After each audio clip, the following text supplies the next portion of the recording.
What's going on, everybody? Welcome back to the Cosmic Wonder. I'm your host, Warren, and lately a lot of information about the future of Marvel Studios and the Marvel Cinematic Universe has been coming out, and it's getting fans really excited. And right now, the big bad of the Marvel Cinematic Universe is not simply one big bad, but thousands of variants of one character, Kang the Conqueror. But what if I told you that the villain of Secret Wars is not actually going to be what you think? Now, the multiverse saga itself and Avengers Secret Wars is really nothing like we've experienced before. Yes, the villain of the multiverse saga is a person, but there are multiple variants of that person, essentially creating thousands of big bads. However, like we talked about in our last video, there are rulers over each other, and there is essentially a hierarchy of Kangs. And here's the thing about Kang the Conqueror: no matter which variant you're dealing with, that one particular variant, any of them at one given time, want to be the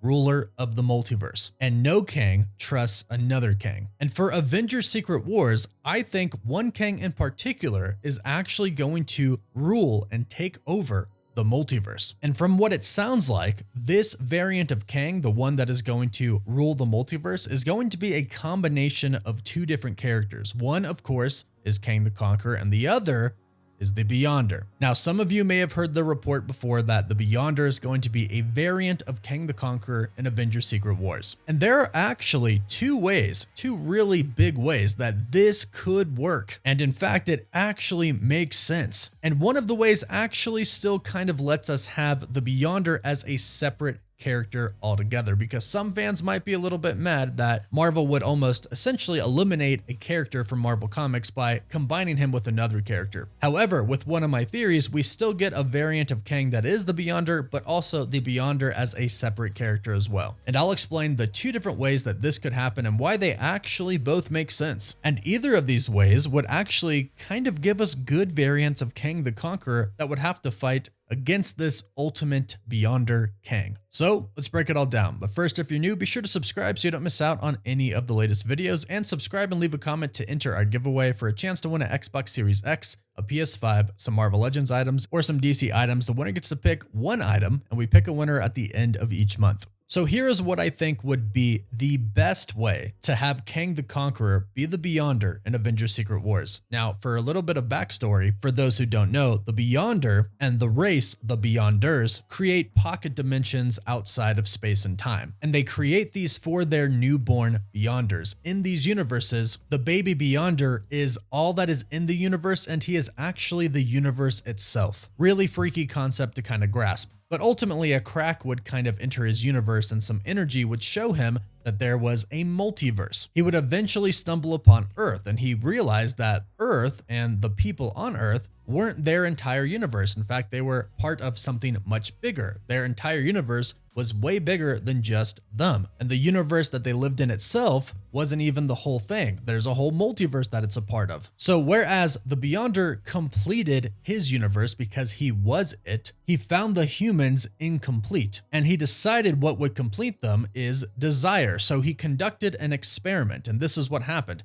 He took a lot of heroes from Earth and a lot of villains from Earth, put them essentially on different space stations, and then destroyed the Earth and the universe. Then told them to fight and said, whoever wins, I'll make your desires come true. I'll grant you anything you want, sort of like a genie. Now, it's important to note that this is the story of the original Secret Wars that was published in 1984, not the 2015 one. But here is where Kang the Conqueror comes in. This is definitely something that Kang would do. You get the strongest Kang of all, who has actually conquered the multiverse and has full control over the multiverse, go to Earth, or many different Earths, and just due to simple frustration with the Avengers, because we know from the Ant-Man and the Wasp Quantumania post-credit scene that different variants of Kang know about the Avengers and have run into them before. In fact, the main Kang of Quantumania said that he killed many Avengers in the past, so many that he couldn't even remember their names. But we do know that the Avengers are a threat to Kang, especially the Kang Council. In the post-credit scene, Immortus says, "None of us killed him," talking about the Kang from Quantumania. He says, "It was them. They're beginning to touch the multiverse. And if we let them, they'll take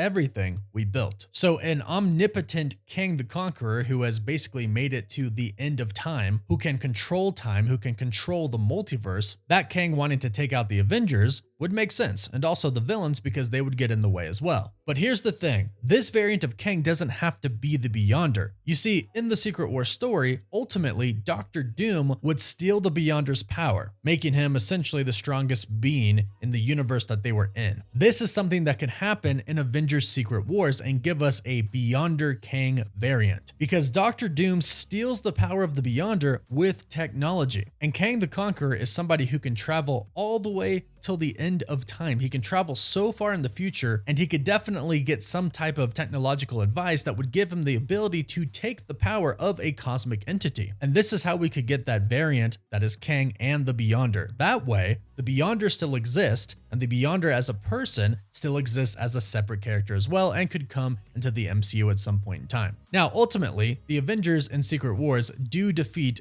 Doom, and they could also do the same in the MCU, of course, taking the Beyonder's powers away from Kang and setting up the Beyonder to return in the MCU in the future. But of course, the other option is that they could simply make Kang a Beyonder somehow. I mean, in an infinite realm of possibilities with the multiverse, with infinite universes being possible, maybe there was a time in a separate universe where Kang, Nathaniel Richards, was born as a Beyonder, and he could have discovered the multiverse, and he could have discovered that there are variants of himself trying to essentially take over the multiverse, but at the same time causing destruction to the multiverse. And much like the Beyonder's curiosity was piqued in the Secret Wars comic, I'm sure the Kang Beyonder's curiosity would be very piqued to find out that a version of him, thousands of different versions of him from other universes, were trying to take control over everything. And in turn, in doing so, we're actually causing destruction to everything. And the cool thing is this way could also leave room open for the actual Beyonder character to make an MCU debut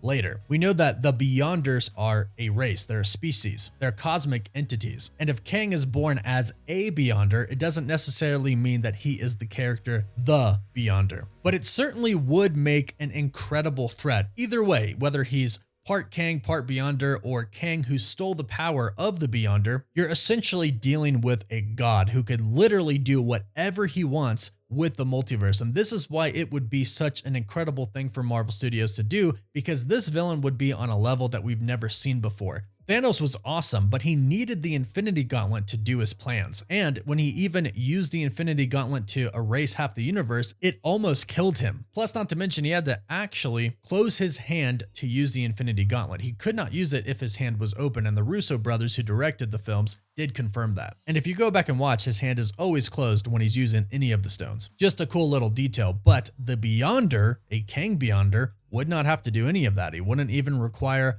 a weapon or technology for that matter. He would just simply have the power to do what he wants with the universe, with the multiverse, because he is a cosmic being who has that control. So this would be a villain on a completely different level than Thanos. And it would be a villain that all of the heroes and villains would have to come together to defeat. It'll literally take all of them, the Fantastic Four, the Avengers, the X-Men, the Brotherhood of Evil Mutants, and even Kang variants themselves would have to fight against Kang the Conqueror if he was the Beyonder. And I do like this twist because I think either way, we still could get the Beyonder in the future, the actual Beyonder, not a Kang variant. But it would set up Kang to be a completely dominant and all-powerful villain. And it would also kind of create a lot of hate with the other Kang variants, because all the other Kang variants have to use technology to essentially control time and do what they want. But a Kang Beyonder variant wouldn't have to. He would simply just have that power. So I would be really curious to see the jealousy and the anger that the other Kang variants would have. So these are our theories on how Kang could appear as the Beyonder in Avengers Secret Wars. Let us know what you think about it, and do you have a theory of your own about how Kang could be the Beyonder in Secret Wars? If you do, let us know your thoughts in the comments down below. Don't forget to like the video and subscribe, and of course you can follow us on Instagram and Twitter as well. And as always, thank you all so much for watching. Woof woof.